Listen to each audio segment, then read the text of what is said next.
So I know, Brother Prince, you got a question? I see you raise your hand up there.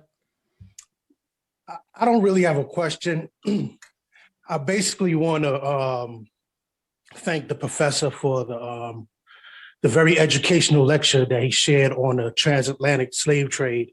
I believe he went more in depth than many others. And I believe when we had that other Zoom session, maybe about 2 or 3 weeks ago, I mentioned that a lot of Cameroonians were a part of the trade that came through the Bight of Biafra. That includes Cameroon and Nigeria. Yeah. From Bimbia to Calabar to Bani, all that was part of the Bight of Biafra.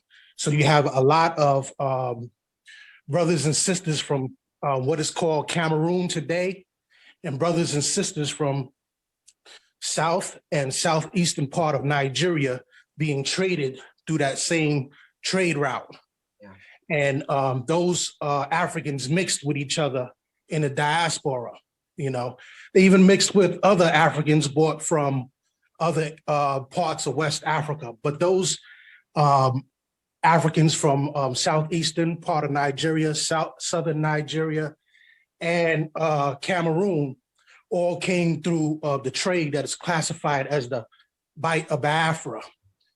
I also mentioned in that particular Zoom meeting that I spoke to the king of Bamenju, and he told me the migration of the Bamileke from the Bom people in the Adamawa region to the Tikar Plain, to the current West region grass fields where the Bamileke live.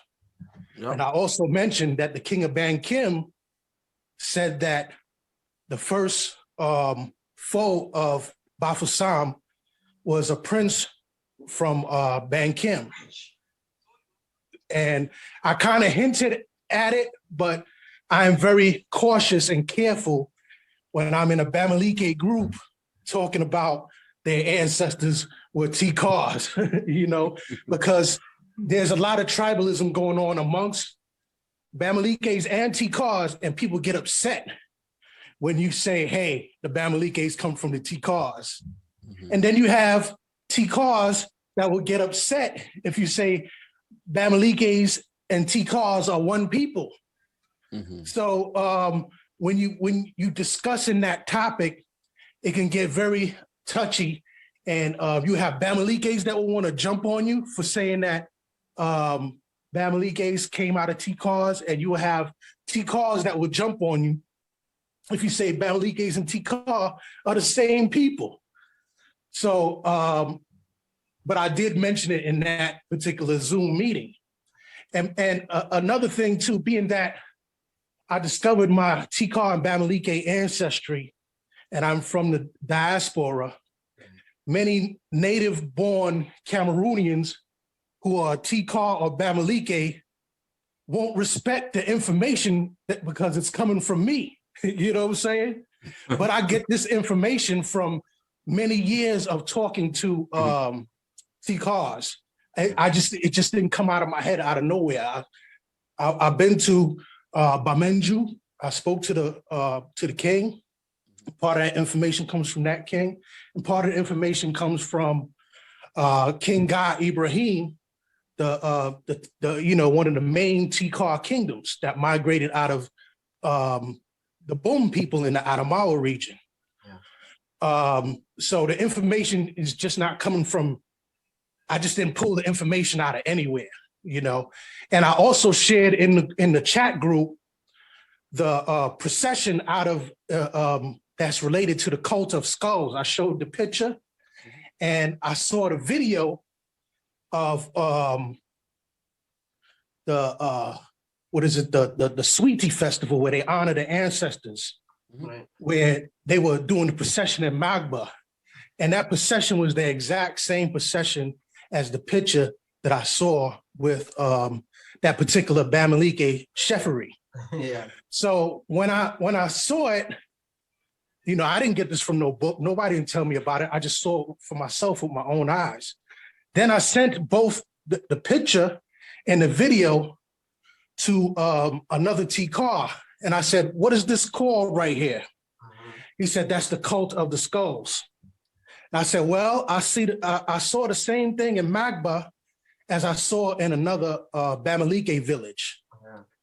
And it's the same thing, and it kind of hinted to me that the T-Cars and the Bamilekes shared ancestry. Another thing, we have a lot of work to do in Cameroon as far as the Anglophone region and the Francophone region, and the administration getting to a point to where they would like to give those in the diaspora dual citizenship. I know people that went with ARC jammers when they first took people, and they, some of them were given, it's kind of like an honorary certificate, and it really doesn't mean anything. It means something personally. Yeah.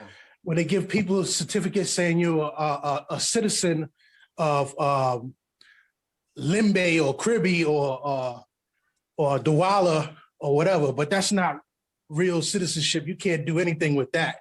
Yeah. You go if you're in the airport and customs is giving you problems and everything like that, and you show something like that to try to get yourself out of trouble, they're not going to respect that. They're going to be like, get out of here with that. Give me $50 and I'll let you go through, But we have to overcome that issue of the Anglophone, Francophone issue. Yeah. We have to get to a point to where the government recognizes our ancestry as legitimate and see us as citizens, because I feel comfortable in Cameroon. Yeah. When I was in, I've been to Cameroon twice, and when I was in Cameroon, I felt at home. Yeah. I walked around the street. I did not feel like I was in danger. Yeah. And I tell many people here in America that when I'm in Cameroon, walking around in the streets of Douala, I feel safer than walking around some streets of New York City, yeah, or Atlanta, yeah, And I'm out there in Douala, just relaxing, t-shirt, shorts, slippers, and people are walking past me. Yeah. They're not even looking at me like I'm a tourist. They just looking at me like I'm part of the environment. Yeah. And I noticed that because I've been to Ghana too. Yeah. And when you go to certain areas of Ghana, everybody, will see, this light-skinned brother coming over here. He's a tourist. And you hear people saying, Bruni, which is a term they use for a white person. Or, when everybody's running to you trying to sell you something in the market because you look like you're not from there. Yeah. But when I was in Cameroon, I did not experience that at all. Even in Nigeria, I didn't experience that. I just blended in with the locals. Yeah. When I went back to Ghana the second time, I didn't go to all those tourist places, so they didn't really see me as a tourist, because since I did all the touristy things the first time I went, the second time I went, I just went and hung out in local villages, and I really didn't have that problem. But if you're walking around in any market area or anywhere where there's tourists, they're going to treat you like a tourist. Yeah. In Cameroon, I swear to you, nobody was running up on me trying to sell me anything or anything like that. They just left me alone. They didn't even look at me like I was out of place. I'm a brother. Since I went back to Cameroon, every year I've been sending things back. And I think the sister Avanti could tell you, I'm in a few T-Car chat groups. Oh. And in those chat groups, I try to solicit help for different projects for the T-Car villages, And to be honest with you, I get very little cooperation. All the cooperation that I've got were from the same few people that contribute every time, amongst the people in the diaspora. Everybody's focused on their village. They want their village to get it, because there's multiple villages, multiple Tikar, multiple Bamileke village. Everybody wants it for their village. Nobody wants to come together and say, all right, let's just do it because this is our people. Yeah.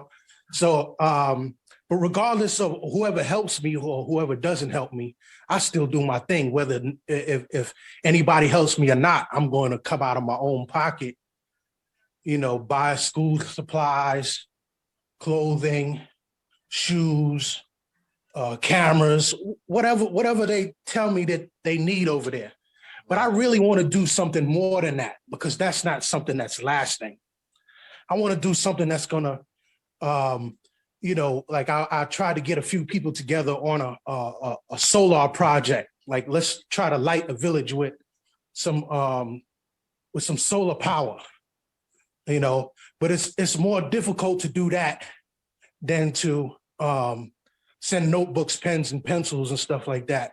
So I would like to see more unity with us on projects and not so focused on, a particular village that they visited in Cameroon.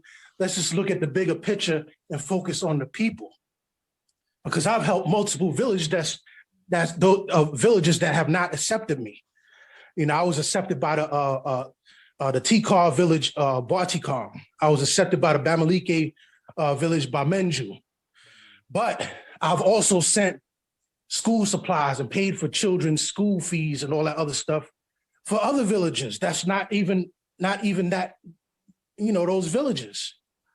And I would like to see more people come on board and do some of the same things so we can accomplish something greater than, just sending pens and pencils and stuff like that and crayons every year. Like I said, that's good too. But that's I would like to get together on bigger projects and do something that's going to leave a lasting impact, that will benefit the village. Yeah. These villages that don't have electricity or clean water for a while. We could all get together and do something that makes a lasting impact. That's all I'm saying. I noticed that this unity, on many different levels.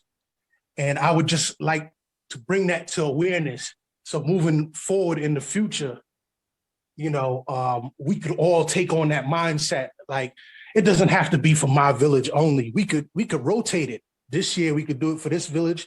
Next year we could do it for another village, and so on and so forth. People like, nah, I ain't gonna do that. And trust is another issue. I don't trust him. He's gonna run off with the money. Every project or initiative that I've done, I send everybody the receipts and pictures and videos of them receiving whatever they sent, So all of the school supplies and children's clothes and everything like that, all of the pictures and videos of the king receiving it was sent and posted in the groups that we were in, and all the individual people that sent me money. Every time they sent me money and I purchased anything or sent anything, I sent the receipt for it. I don't keep nothing for myself. I got a job. You know what I'm saying?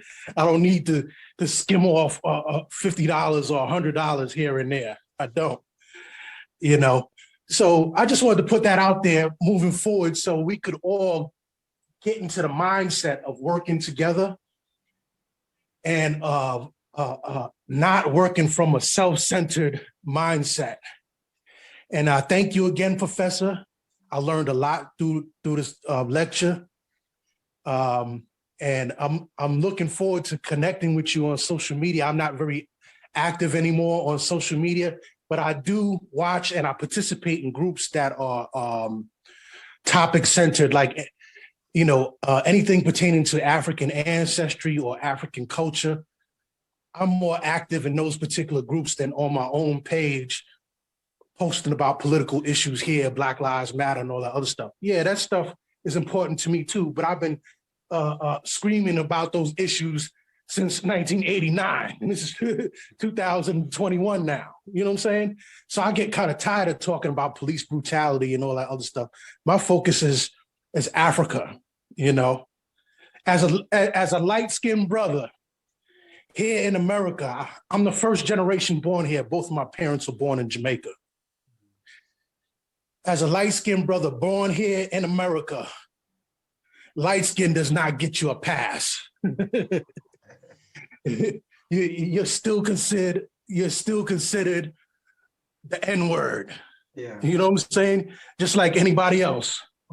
I get called the N-word all the time on the job. I work in on a psych unit in a hospital, and I get people calling me the N-word all the time. So they don't see me as white. You know what I'm saying?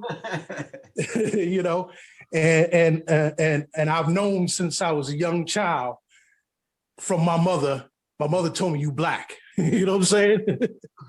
So I don't get a pass over here in America, and I experience it.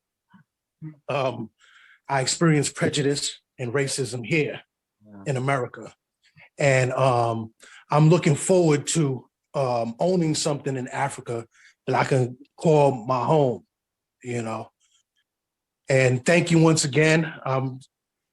I wish everybody a good evening. I want to give the next person some time to ask a question and talk. Thank you. Thank you. Thank you very much for your account with us. Thank you very much. Thank you. And you have a very big experience that you can share with many, or also with us too in Cameroon, because the problem you face, I have said at the beginning that Cameroon is the Africa in miniature, is the summary of the whole Africa in good, but also in worst. So, thank you and congratulations for all what you are doing and your dedication, your engagement. I think that it is the example to follow. And I am open to discussions, to share all what I can. And thank you very much. And very happy to meet you today and to meet you all. So thank you very much. Thank you. Brother Prince, what am I gonna say? Honestly, that was amazing. I admire everything you're doing, you know. And please don't let anyone tell you that, you know, if you want to cheat someone because they think that they was born in Africa, they don't want to listen from you. You know, I learn from you, and we all learn from you over here. You know, it's always a pleasure to have you on this on this platform. You know, every day we learn, and each time you speak, what you say over there, that's what the professor says. So you, on the 2 weeks ago when we had the journalist in, and then he was talking about the bear fight and everything. That's what the professor confirmed. You know, so when you know something, you know, you got to stand by that. You know, don't let anyone Thank you. teach you that. Thank you. You can't teach me anything because I was born in Africa. It doesn't make some people, what they do, they go on YouTube, they go on Google, the fan thing, but sometimes not the accurate one. But you actually live that everything you're saying, you know, which is actually what we want to know. Wow. Thank you again. Yes. Man, listen, Prince. I mean, it's awesome to me sitting here listening to what you have to say. But just want to say there's something that caught my attention in all that you say, and I would like us not to miss that. I think you say something that was very important. One part of what you were explaining, you say that you didn't get all of that from the books. At some point, you had to go right there, witness it with your own eye, take a picture, take maybe a video, and go show to the other people in the Tika region. See, that's what I say, real research. Because I always tell people, when it comes to African traditions or history, don't get caught up only on books. Sometime, at some point, you have to be willing to take that flight, go over there, question people, and actually see whether the rituals or the other things that are happening, then you're going to be able to make your own decision based on what you saw, not what somebody wrote. That's super, super important. Now, it also brings me to the conclusion that I always told you, that if we go in our traditions, if we go in our original spirituality, Africa is all one. It is because we are talking out of those spirituality and traditions, we think we're different. When you say Tika, people get mad when they've been told that, they're also Bamileke and vice versa. You know why they get mad? Because they don't realize that they actually have the same core traditional values and customs. That is the problem. We all grow up, we go to school. Growing up in Cameroon, since the kindergarten, I went to a Catholic school. And in those schools, we're not taught about our traditions. We're not taught about our values. That's true. You understand? We are trained to act like white men. Yeah. That's what we're trained to do. Yeah. So therefore, I know it's discouraging to see that, but also understand, just like here in America, like, I live in New Jersey. Just go in Queens, it's a different accent. And if you speak with New Jersey accent, they start saying, "Oh, who are you?" Even when you go from Queens to Brooklyn, it is that kind of like mindset that we also see on the motherland. And it is so like hard today, to the point where you're even asking, when are we going to see that we're the same? But all I'm going to tell you is, let's not get discouraged, because it is a condition that was placed in our mind for many centuries. The white man took almost 400 to 500 years. As a matter of fact, 700 years, if we want to include the Arab oppression. So we are a product of a long time mental abuse. I'm not even talking about physical abuse, because physical abuse is not even the worst part. The worst part is a mental abuse. Yeah. Okay. This is me talking to you. I was born in Cameroon, went to school there, but let me tell you, I've never learned about who I am. Yeah. So just look at it. So those Africans who are the motherland, when you come from the US, so to speak, and you tell them about African history, they get offended. They get kind of, who come from fire and you want to tell me about? But what about Marcus Garvey? Who was the one who introduced us to the notion of Pan-Africanism? It wasn't an African. It was actually a brother coming from abroad. Yeah. So don't let those ignorant people discourage you on your work. Just keep doing what you're doing. And at the end of the day, it's going to pay off for you and your offspring, because you're actually hitting the hardcore, the core of the problem. Go in the tradition and show them that, as a matter of fact, we are the same. Yeah. Now, thank you again, Professor Amadou. I mean, your work is just, that's actually what we need. Like I say, I grew up, we're not being taught about all those things. Right now, we are kind of like doing the reverse. We're teaching our own self, thanks to the internet, because I think the internet is a tool that if you use right, you could be very smart. That's true. You can learn anything you want, but you just gotta use it right.